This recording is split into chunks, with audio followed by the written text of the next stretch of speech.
Welcome to Paskvan Podcasts. Please like, subscribe, and comment. It really helps this channel. Today, we're taking you back, way back, to a place that honestly sounds about as ordinary as you can get. Think Van Meter, Iowa. The year is 1903, dawn of the 20th century. This isn't Chicago or New York. It's a small farming town, maybe a few hundred people west of Des Moines. Life revolves around predictable things, Main Street, brick buildings, church bells, the seasons, planting, harvesting, that kind of rhythm. These were practical folks, hardworking, grounded, probably pretty skeptical of anything too wild. Exactly. And that's the kicker, isn't it? That bedrock of skepticism, that practicality. It makes what happened next so well, so profoundly bizarre. Because into this quiet, unassuming, maybe even slightly boring town, something came. Yeah. Something truly terrifying. It only lasted a few nights in September 1903, but it turned everything upside down. So our goal here is to really dig into what happened. What did these people actually face? And what questions are we still asking over a century later? It is fascinating, absolutely, how the series of events got so deeply lodged in the town's memory. Especially for a community so grounded in reality, it makes you ask right from the start, what could possibly shake up people like that? People who weren't prone to flights of fancy. Right. This story, it's more than just a spooky tale. It's a window, really, into how a community, how people react when faced with something utterly inexplicable, when their whole understanding of the world just cracks. Okay, let's get into it. Where did it all begin? It started quietly, didn't it? Almost subtly. September 29th, 1903. There's a man named U.G. Griffith. He's a respected guy in town, runs an implement dealership, farm equipment, that sort of thing. He's walking home late. It's autumn. The streets are pretty much empty, just the gas lamps flickering. And he looks up and sees this light moving across rooftops. Now, his first thought, being a practical man, was probably kids. Someone with a lantern playing a prank. Exactly. But this light, it wasn't moving like a person carrying a lantern. It was darting around way too fast, erratic. Zipping from roof to roof, hovering, shooting off again. No obvious source, just this light. He gets this creepy feeling, the hair on the back of his neck standing up. Then, poof, just vanishes. Gone. Leaves him standing there, completely unsettled, wondering if he imagined it.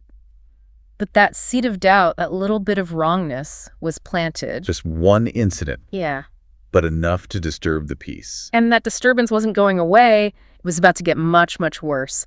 The very next night, the town doctor, Dr. Alcott, has his own run-in. The town physician, another credible witness. Absolutely. He's coming home late, too, probably after seeing a patient. And he spots the same strange light, moving erratically. Being a doctor, a man of science, his curiosity is piqued.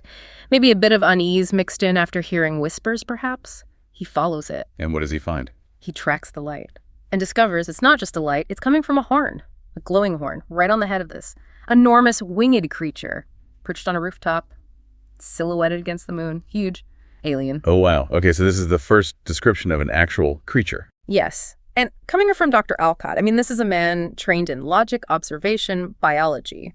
His first instinct is to rationalize, fatigue, eyes playing tricks. Sure, you'd have to try. But he couldn't shake it. The sheer size of the thing, the unnatural glow, the way it just sat there, it chilled him to the bone. It was beyond anything he knew. And this is so crucial, connecting these early sightings. They came from pillars of the community. Griffith, the dealer. Now, Alcott, the doctor. It gives it immediate weight, doesn't it? Harder to dismiss. Exactly. It's not just some random person's wild story. It's the town doctor saying he saw a monster. That makes people listen. That makes the fear real. And the fear was definitely spreading.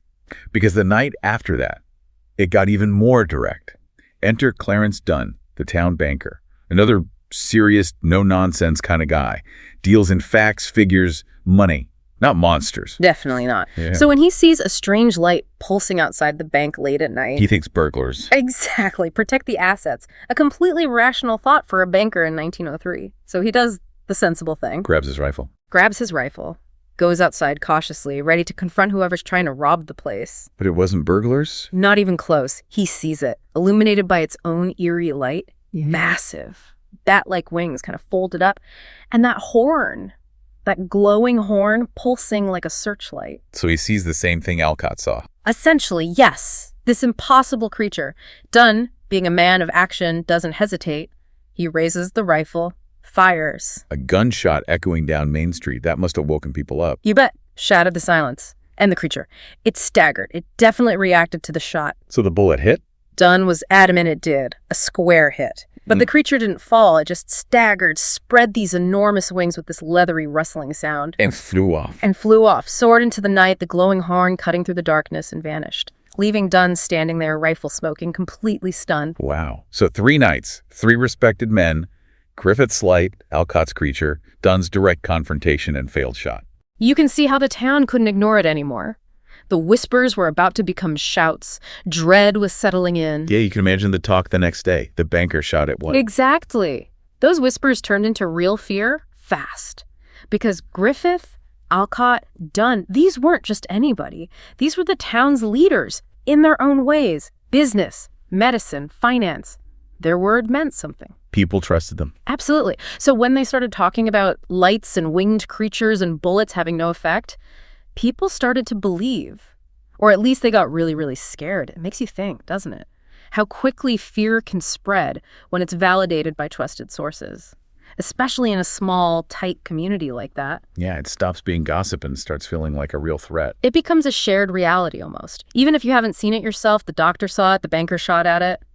It feels present. It feels possible. The impossible starts to feel probable. And the encounters just kept coming, right? Yeah. It wasn't over after Dunn's encounter. Not by a long shot. The fear kept building because the sightings continued. O.V. White, he owned the hardware store. Another business owner. Right.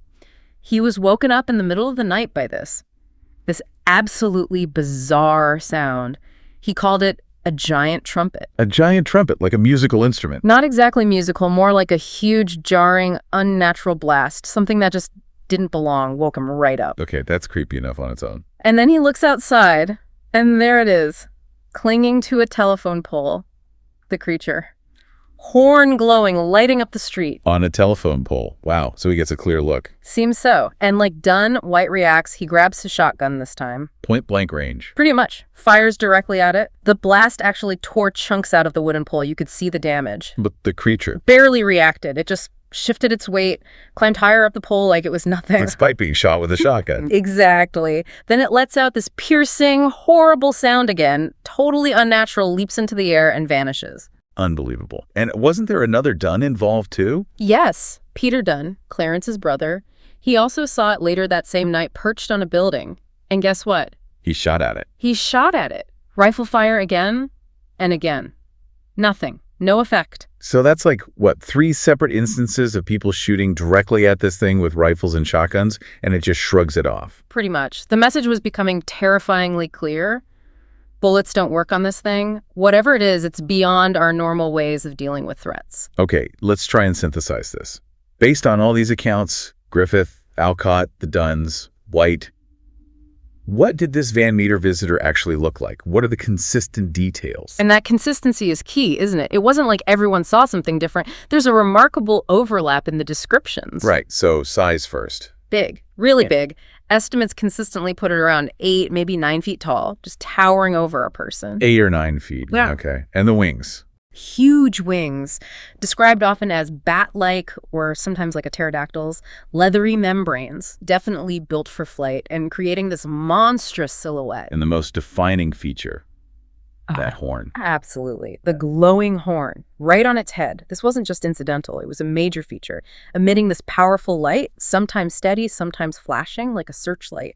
You mentioned bioluminescence. Yeah, some later theories propose that, like deep-sea fish or fireflies producing its own light chemically. It's speculative, of course, but it tries to offer a biological mechanism for something so bizarre. It makes it seem almost natural in an unnatural way. Fascinating. Okay, so appearance. Tall, winged, glowing horn. What about how it moves and sounded? Right, the behavior. Yeah. On the ground, witnesses said it seemed heavy, deliberate, maybe a bit clumsy even. Bit in the air. Shockingly fast, just zoomed off, vanished in seconds. Total contrast to its ground movement. And the sound, that giant trumpet. That sound. Yeah, clearly terrified people. Described as a giant trumpet or a piercing, unnatural sound. Some said it was like part trumpet, part roar.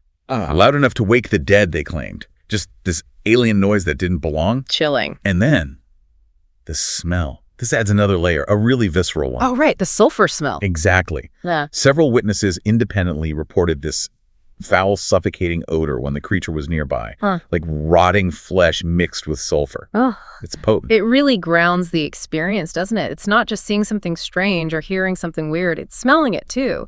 That combination, the sight, the sound, the smell points towards something tangible, or at least an incredibly intense shared experience that hit multiple senses. Makes it much harder to just dismiss as imagination. No kidding. Yeah. So by night 4, you've got multiple credible witnesses, consistent descriptions, gunfire having no effect, this awful sound and smell. Yeah. The town must have been losing its mind.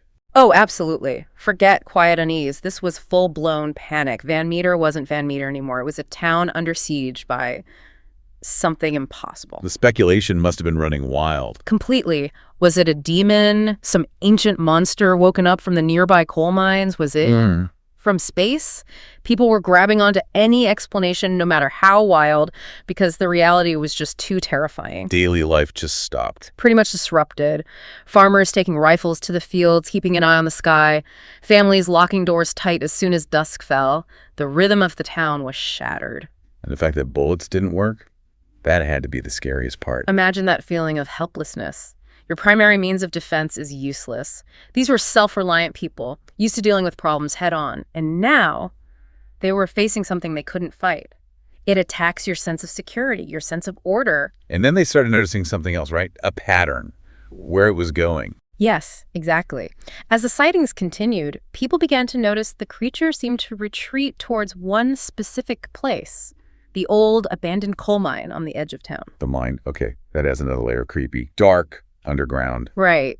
It wasn't just a random field, it was this dark, gaping hole in the earth. Already a bit ominous, probably associated with danger or the past. Now it seemed like it was the creature's lair. And then came the really chilling part. The realization that it wasn't just one creature. Reports started coming in, people were seeing 2 of them. 2? Oh, man. Yeah. One described as larger, one slightly smaller, both with the glowing horns, seen together, often heading towards or seen near that mine. That changes everything, doesn't it? One monster is bad enough. 2 suggests more. Exactly. It escalates the threat exponentially. It's not just a freak occurrence, a lone anomaly. It's potentially a pair, maybe a species, hiding underground, right near town.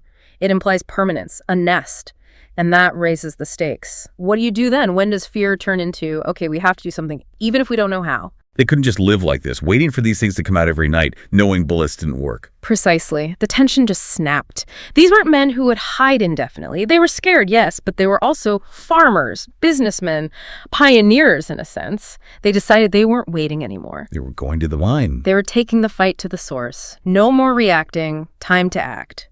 Van Meter was about to become a battlefield. An absolutely unprecedented confrontation was brewing. Desperate times, desperate measures. So, October 3rd, 1903, the night of the confrontation. Describe the scene. Who gathered? It was essentially the able-bodied men of the town. You had the farmers, the merchants like Griffith and White, the professionals like Dr. Alcott, the banker Dunn, and his brother Peter. Ordinary men turned into this impromptu militia. Armed with whatever they had. Rifles, shotguns. Exactly. Rifles, shotguns, probably some handguns too. And lanterns. Lots of lanterns. The mood must have been incredibly tense. Grim faces, a mix of fear and sheer determination. No official leader, just this shared, desperate goal. March to the mine, find these things, and what? Try and kill them, drive them away.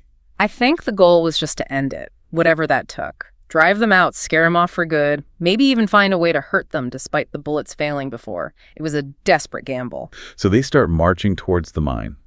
Pitch dark, lanterns bobbing. Must have been eerie. Incredibly eerie. Just the sound of their boots on the road, the heavy, probably humid air, an overcast sky hiding the moon. Every shadow probably looked like a monster. And then they get closer. And they smell it. That awful, foul, sulfurous stench. The same smell reported before. Thick in the air as they approach the mine entrance. Instant confirmation. They were in the right place. No doubt about it. This wasn't just a rumor anymore. The smell was real. It was there. They were close. And then the sound started. Oh, yeah. Suddenly, from deep within the mine shaft, this sound erupts. That giant trumpet bellow again, but deep, resonant. Some said it felt like it shook the ground. And then, almost immediately, a second cry answers it. Higher pitched, but just as terrifying. Confirmed. There were 2.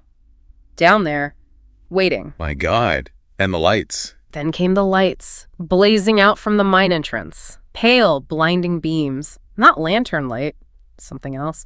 Sweeping across the men, making their own lanterns look weak. 2 distinct beams. So the creatures were coming out. The nightmare was becoming real right there in front of them. Exactly. And then they emerged.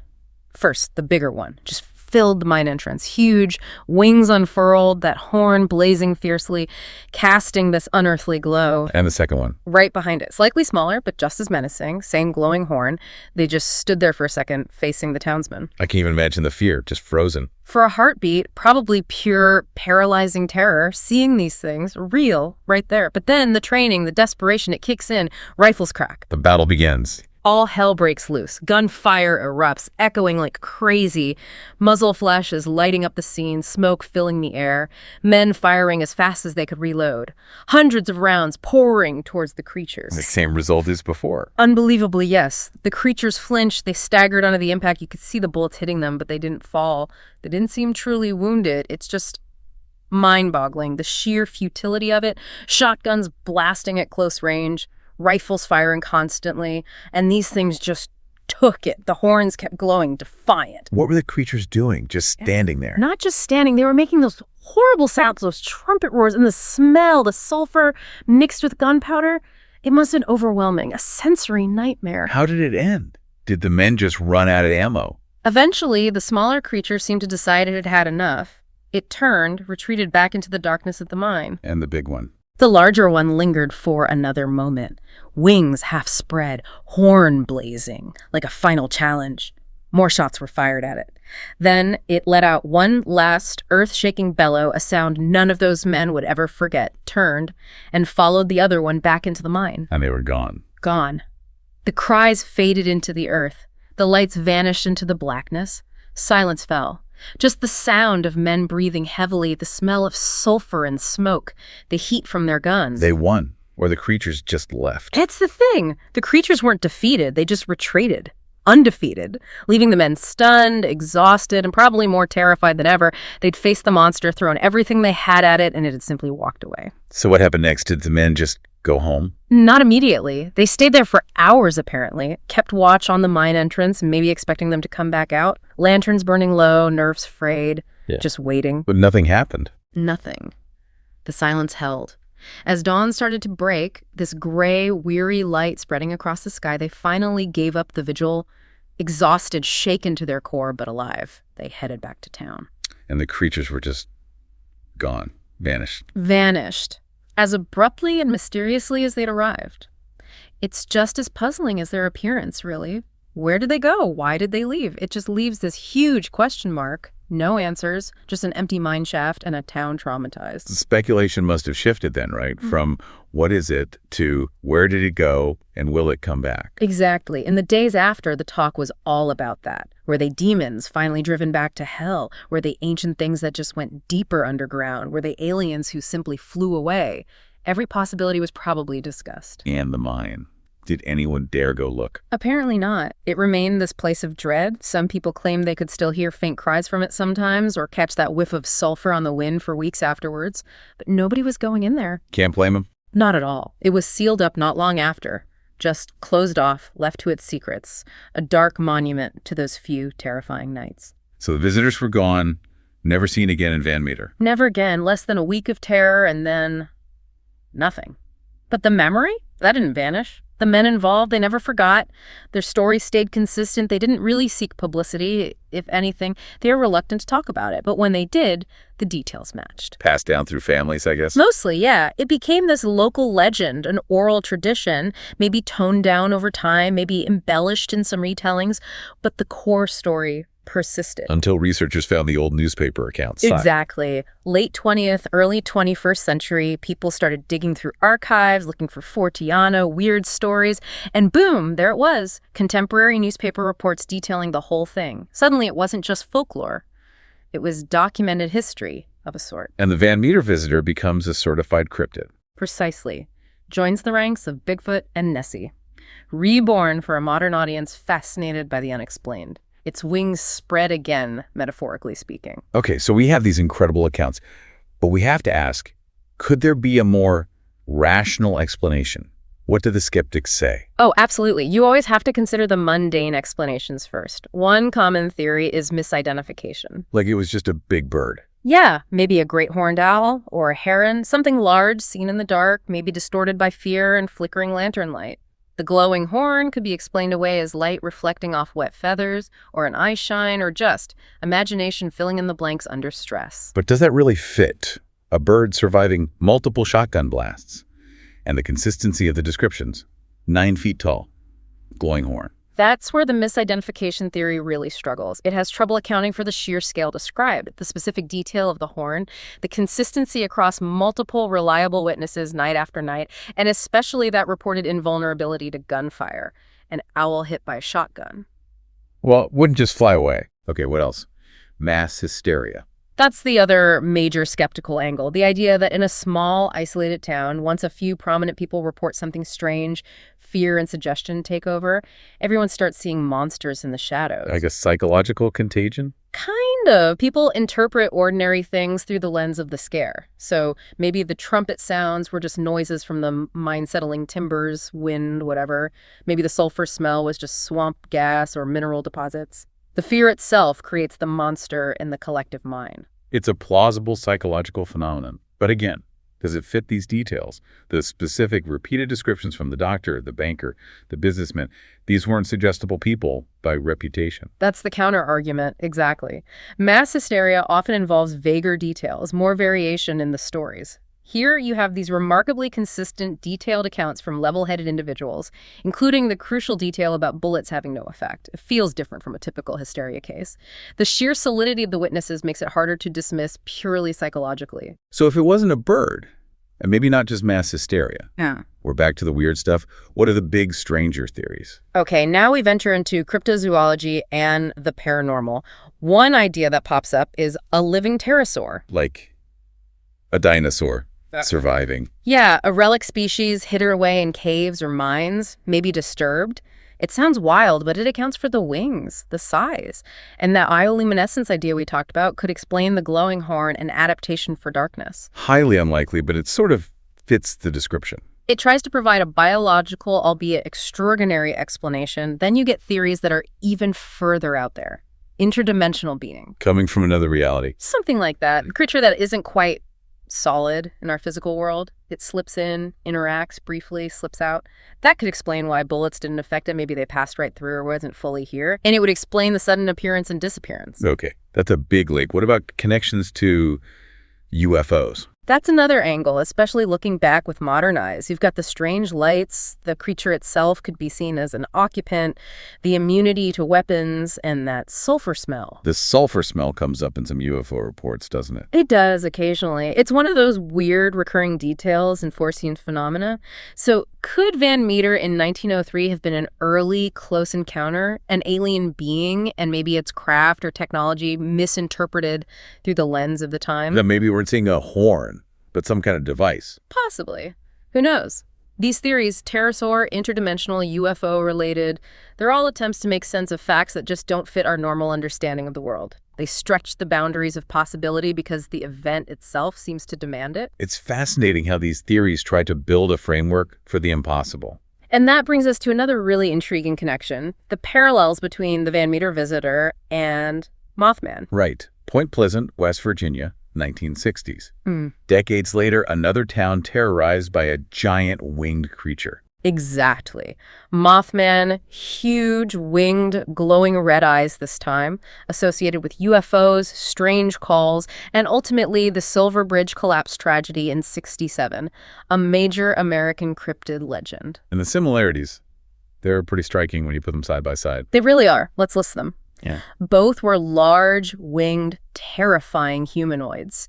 Both appeared repeatedly to credible witnesses in small, relatively isolated towns. Both were associated with strange lights, Mothman with UFOs, the visitor with its glowing horn.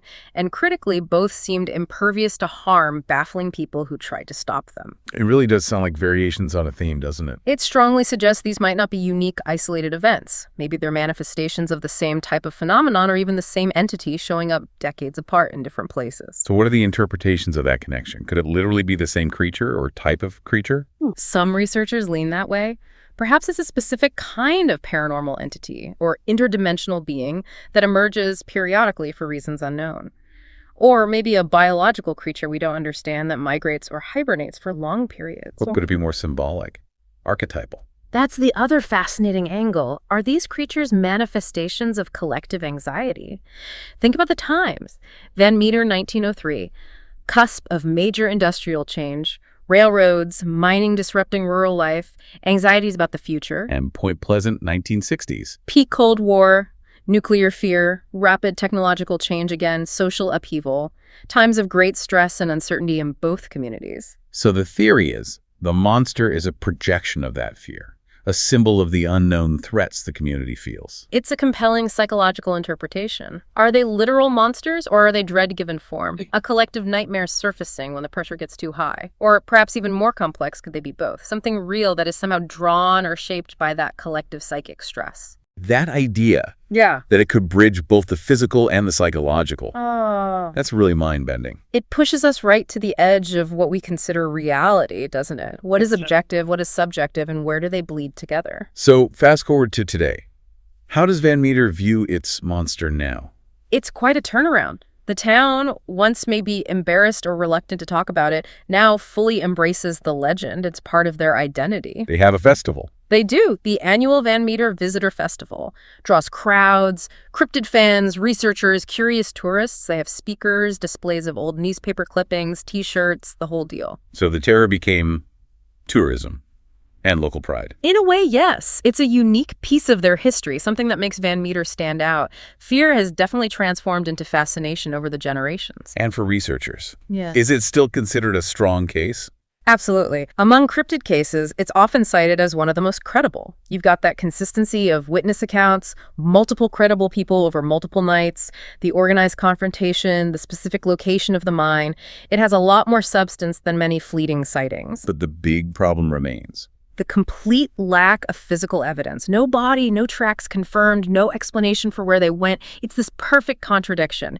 Incredibly well documented by testimony, yet utterly lacking in physical proof.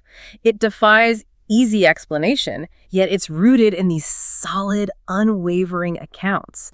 It's both compellingly real and frustratingly impossible. And that's its enduring power, isn't it? That contradiction. Precisely. The mine's sealed, the witnesses are gone, but the story, it just hangs there. Yeah. Kids still hear it, visitors still wonder, was it a monster, a mass delusion, something else entirely? That uncertainty is what keeps it alive. It really makes you think about how much we don't know. Even in places seemingly ordinary as Iowa in 1903. Which raises that final, profound question, doesn't it? In our modern world where we try so hard to explain absolutely everything, to categorize and rationalize, what does a story like the Van Meter Visitor tell us? What does it mean that some mysteries just persist? They stubbornly refuse to fit into our neat boxes? Maybe the real lesson isn't about finding the definitive answer. Maybe it's about the questions themselves. Perhaps. Understanding the power of those enduring questions, what they reveal about the limits of our knowledge, and maybe even hinting at a reality far stranger and more complex than we usually allow ourselves to imagine. So, the Van Meter Visitor came and went in just a few days, but left this permanent mark. It's more than just a monster story. It's about how a community faced the absolutely unknown together. And it's a chilling reminder, really, that extraordinary shadows can fall even in the most ordinary places, stretching across time, whispering that maybe, just maybe, our world still holds deep, unexplained mysteries. Keep your eyes on the skies. And maybe on those forgotten corners of history, too.